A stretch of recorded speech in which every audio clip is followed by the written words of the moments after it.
Good morning students. I welcome you all on my channel English by Jagni Master. तो आज हमारी first class है बच्चों और जो हमारा टॉपिक है वो टॉपिक है नाउन। वाई नाउन कि हम ये क्लास नाउन से ही क्यों स्टार्ट कर रहे हैं बच्चों। देखिए बच्चों, नाउन क्या है, नाउन की डेफिनेशन क्या है, नाउन के काइंड्स क्या होते हैं, ये भी हम देखेंगे। लेकिन पहले समझते हैं कि वाई नाउन कि नाउन से ही तो क्लास हमारी स्टार्ट आज क्यों नहीं है। तो देखो बच्चों, नाउन जो एक ऐसा टॉपिक है जो बेस है, आधार है। किसका बेस है? जो हमारी अदर पार्ट्स ऑफ स्पीच होती हैं। जैसे कि आपको पता है कि एक पार्ट ऑफ स्पीच होती है इंग्लिश में, तो जो नाउन होता है वो नाउन का रिलेशन कई अदर पार्ट्स ऑफ स्पीच से भी होता है। और किसी भी पार्ट्स ऑफ स्पीच को बेहतर तरीके से तभी समझ सकते हैं जब आपको ये पता हो कि उस पार्ट ऑफ स्पीच का रिलेशन कौन कौन सी पार्ट ऑफ स्पीच से है। ठीक, तो पहले समझने की कोशिश करते हैं कि नाउन का relation other part of speech से कैसे है। तो देखो बच्चों, एक टॉपिक है जिसको आप कहते हैं आर्टिकल, और आर्टिकल का डायरेक्ट रिलेशन होता है नाउन से। What does it mean? क्या मतलब है इस बात का? इसका मतलब ये है कि आपको ए यूज करना है या आपको एम यूज करना है या आपको दा यूज करना है, it totally depends on noun. अगर मैं कहूं अ मिल्क, तो क्या सेंटेंस सही होगा? ये गलत हो जाएगा बच्चों। क्यों? क्योंकि मिल्क कैसा नाउन है? मिल्क है नेम ऑफ सब्सटेंस। तो नेम ऑफ सब्सटेंस होते हैं वो मटेरियल नाउन होते हैं।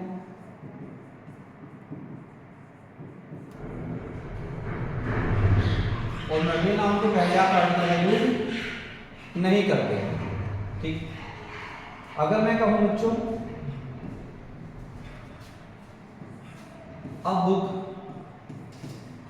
तो क्या ये सही होगा? अब बुक कैसा नाम है बच्चों? बुक नाम है सिंगुलर काउंटेबल नाउन। तो एक रूल है कि whenever you use a singular countable noun you have to write some determiner.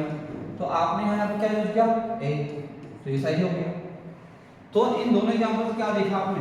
आपने देखा कि मिल्क के आगे हमने लिखा वो गलत हो, वो रॉन्ग हो गया। आपने देखा बुक के आगे लिखा ये सही हो गया। तो use of article depends on noun. तो आर्टिकल किस पे डिपेंड करता है बच्चों? वो डिपेंड करता है नाउन पे। ठीक है, चलिए, तो इतनी बात आपको समझ में आ गई है। तो देखिए, एक पार्ट ऑफ स्पीच होती है pronoun. Pronoun is directly related to noun. Pronoun का भी डायरेक्ट रिलेशन किससे होता है बच्चों? नाउन से होता है। क्योंकि प्रोनाउन जो यूज होते हैं वो यूज होते हैं according to noun.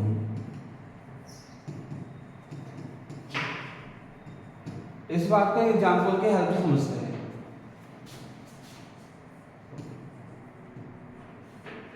I bought some books. I bought some books. कैसा नाउन है बच्चों? Plural countable noun. And put dash in the bag. अब देखें बच्चों, मैंने क्या कहा? I bought some books. मैंने कुछ बुक्स खरीदी and put dash in the bag. अगर मैं कहूँ ब्लैंक में आप इट फिल करेंगे या दे फिल करेंगे या दैन फिल करेंगे, मींस आपको यहाँ पे क्या यूज करना है? प्रोनाउन। तो ये डिपेंड करेगा किस बात पे कि आप किस नाउन के लिए इसको यूज कर रहे हैं। नाउन है आपका बुक्स, तो बुक्स कैसा नाउन है? प्लूरल। इट मींस जो प्रोनाउन आपको यूज करना होगा वो उसी नंबर का होगा जिस नंबर का आपका नाउन होगा। अब प्लूरल नंबर का है, इट सिंगुलर नंबर का है, तो आप इट को यूज नहीं कर पाएंगे। अब आते हैं, दे भी प्लूरल है, दैम भी प्लूरल है। क्या हम दे यूज कर पाएंगे? दे यूज हम इसलिए नहीं कर पाएंगे क्योंकि हमें लिखा हुआ है यहाँ पे वर्ब, और वर्ब के बाद यूज करना है तो वर्ब के बाद यूज आता है ऑब्जेक्टिव। ठीक है, तो क्योंकि नाउन ऑब्जेक्टिव कैसे भी आता है तो आप दे का यूज नहीं कर पाएंगे। And your answer is them. क्यों? दैम प्लूरल भी है। दैम क्या है बच्चों? दैम प्लूरल भी है और ऑब्जेक्टिव केस में भी है। तो यहाँ से क्या सीखा आपने? यहाँ देखा आपने कि आप बुक्स के लिए देम यूज किया,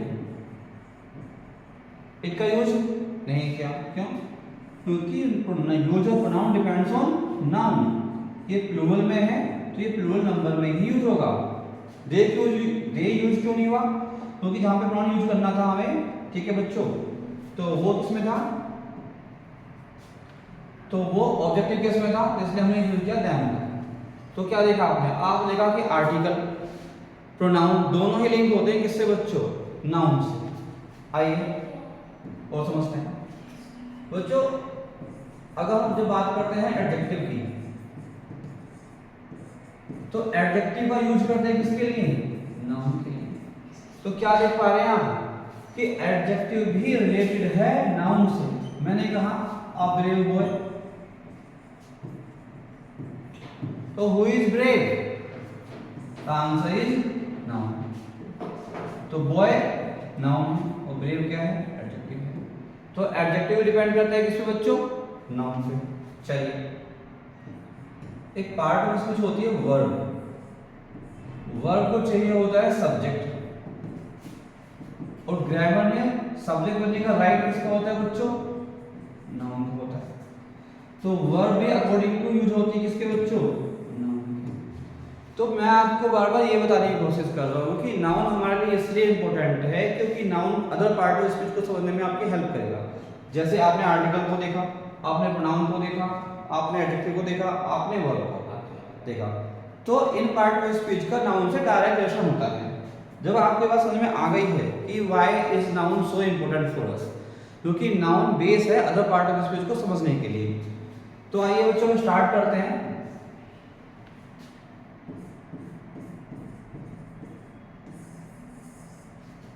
what is noun? What is कि नाउन होता क्या है? जैसे कि सब जानते हैं कि noun is a name. Noun होता है नेम। अब किसका नेम? तो बच्चों मैं बताना चाहूंगा name of anything. Name of anything, किसी का भी जो नाम है वो नाउन होता है। इसको ग्रामेटिकल लैंग्वेज में हम कब यूज करते हैं? नाउन। अदरवाइज यूज करते हैं किसको बच्चों? नेम। अब नेम से होता क्या है? नेम से होता है बच्चों आइडेंटिफिकेशन। तो नाउन कैसे पार्ट ऑफ स्पीच है? नाउन एक ऐसे पार्ट ऑफ स्पीच है बच्चों तो यूज की जाती है किस लिए? आइडेंटिफिकेशन के लिए। जब भी आप कोई चीज देखते हैं तो सबसे पहले आप क्या सोचते हैं कि इसका नाम क्या है? ठीक है, तो नाम जो होता है वो क्या होता है बच्चों? नाउन होता है। तो नाउन का बेसिक फंक्शन क्या होता है? आइडेंटिफाई करना। ठीक है बच्चों, और देखें अब बात आती है कि इस एनीथिंग का मतलब क्या है, कि नेम ऑफ एनीथिंग का मतलब क्या होता है। देखो बच्चों, ये कोई पर्सन हो सकता है, ये कोई प्लेस हो सकता है, ये कोई आइडिया हो सकता है। आइडिया जैसे मैं कहूँ जस्टिस, तो justice is a name of idea. मैंने कहा freedom, freedom is the name of idea. Quality हो सकती है बच्चों, तो जो नेम ऑफ क्वालिटी होता है, नेम ऑफ क्वालिटी को भी आप क्या कर सकते हैं? नाउन कर सकते हैं। जैसे मैंने कहा ब्रेवरी, मैंने कहा ऑनेस्टी, तो ब्रेवरी, ऑनेस्टी, ये सब क्या होता है बच्चों? ये नेम ऑफ क्वालिटी होते हैं। ठीक है, देखिए क्या नेम ऑफ एक्शन नाउन हो सकता है बच्चों? क्या नेम ऑफ एक्शन नाउन हो सकता है?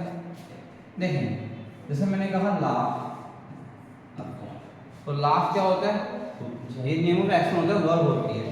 बट अगर मैं कहूँ लाफ्टर, तो ये क्या होता है बच्चों? ये होता है नाउन।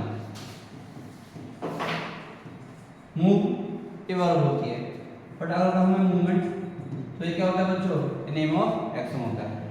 तो जो बेसिकली नाउन जो होता है, noun can be name of a person, noun can be name of place,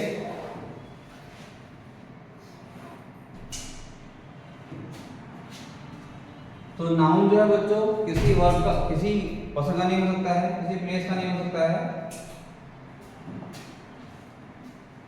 तो इस प्रकार हमने देखा कि बच्चों ये नाउन का बेसिक क्या होता है। अब थोड़ा और आगे बढ़े, अगर हम बात करें नाउन के फंक्शन की, नाउन के फंक्शन की, तो बच्चों नाउन सेंटेंस में क्या फंक्शन करता है? नाउन सेंटेंस फंक्शन करता है सब्जेक्ट का, नाउन सेंटेंस फंक्शन करता है ऑब्जेक्ट का, नाउन यूज होता है कॉम्प्लीमेंट की तरह। तो अगर एक सेंटेंस में आप फाइंड आउट करना नाउन कहाँ पर यूज होता है, तो नाउन यूज होता है इन 3 जगह पर बच्चों। कहाँ पे? सब्जेक्ट के प्लेस पे, ऑब्जेक्ट के प्लेस पे और कॉम्प्लीमेंट के प्लेस पे। देखिए कैसे।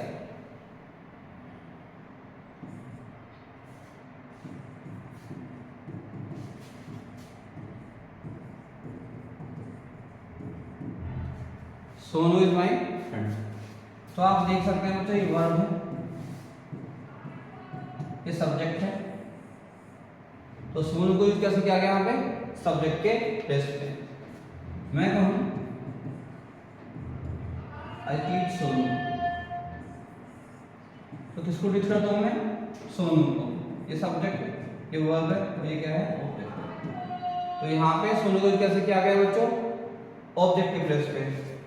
देखिए Sonu is a student. Sonu क्या है बच्चों? स्टूडेंट है। तो ये क्या है? अब देखें स्टूडेंट क्या कर रहा है? सोनू को डिस्क्राइब कर रहा है, उसको एक्सप्लेन कर रहा है कि व्हाट इज सोनू, सोनू क्या है। तो सोनू क्या है? स्टूडेंट है। तो जो सब्जेक्ट के बारे में इंफॉर्मेशन देता है बच्चों, उसे कहते हैं कॉम्प्लीमेंट। तो बेसिकली सोनू क्या होता है बच्चों? सोनू हो गया कॉम्प्लीमेंट। तो ये नाउन की फंक्शन है कि सेंटेंस में नाउन का कैसे यूज करते हैं और कहाँ पे यूज करते हैं। तो नाउन के 3 फंक्शन होते हैं, as subject, as an object और एज अ कॉम्प्लीमेंट। ठीक है बच्चों, तो ये बेसिक इंट्रोडक्शन था नाउन का। आई होप कि ये इंट्रोडक्शन आपको समझ में आया होगा। तो कल मिलते हैं बच्चों नेक्स्ट क्लास में। Good bye.